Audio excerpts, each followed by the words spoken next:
Hi, I'm Rhiannon from the Epsom Bakehouse, and today we'll be talking about whether you should use warm water or cold water when you're making your bread dough. If you enjoy my bread making tips, you can get your hands on my 5 top bread making tips. I'll tell you a little bit more about signing up for that later in the video. But first, back to discussing what temperature water you should use when you make up your bread dough. It's getting a little bit colder here, and when the seasons change, whether it's colder or hotter, you might find that making bread changes in your kitchen, and that's because conditions have changed. So why is temperature so important for the way your dough rises and your bread is made? It all comes down to the yeast that you're going to put into your bread dough. These yeast are living. They want to be treated, I always say, a little bit just like us.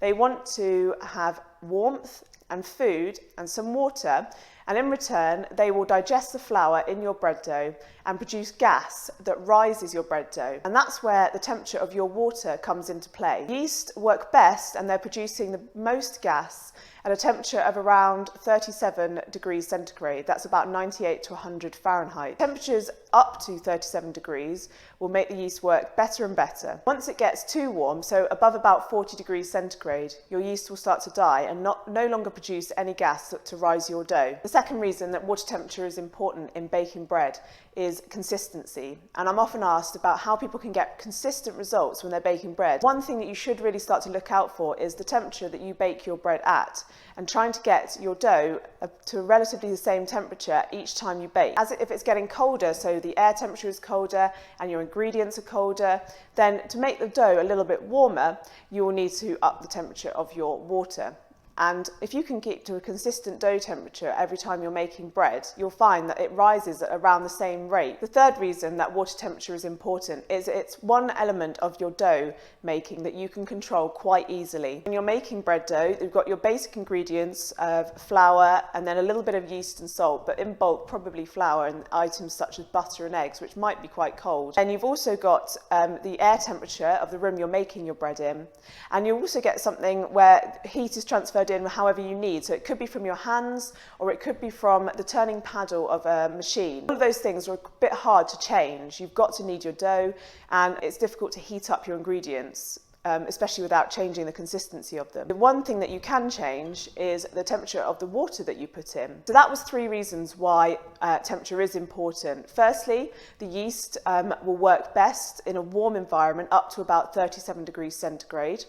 Secondly, if you can check the temperature of your dough and keep it consistent whenever you make bread, you'll start to turn out consistent loaves because your dough will always rise at the same rate. Thirdly, water temperature is important because it's the one part of your dough making that you can quite easily control. What does it actually mean when we say warm water? I'm talking about water that you can easily hold your finger in. That's probably a decent temperature. I say that kind of check because you might not all have a thermometer in your kitchen that you can stick into food safely. So that's a few reasons why you might want to use warm water when you're making your bread dough. It's because it helps the action of the yeast and helps your bread rise more consistently if you can get to a consistent temperature of your dough. However, what if you've just made a dough using cold water? Don't worry, you haven't ruined your bread. Remember what I was saying earlier in the video, that yeast like to work better at a warmer temperature. Yeast will still carry on working when it's really cold. They will just do it much more slowly. So if you have used cold water and it's a cool day, you might be waiting a couple of hours or even more for your dough to rise enough for you then to shape it. This is certainly no bad thing because proving your dough for a longer time helps flavour develop and really helps digest the flour in your bread. So if you've got any questions about the temperature of the water you should be using when you're making bread, please just leave me a note in the comments and I'll certainly get back to you. And if you'd like to get your hands on my free 5 top bread making tip, then I'll put a link in the comments for you to sign up. It's been great chatting more bread baking tips with you today. I've been Rhiannon from the Epsom Bakehouse, and please do let me know if you've got any other bread making queries that you'd like answered. Otherwise, I'll say bye for now and happy baking.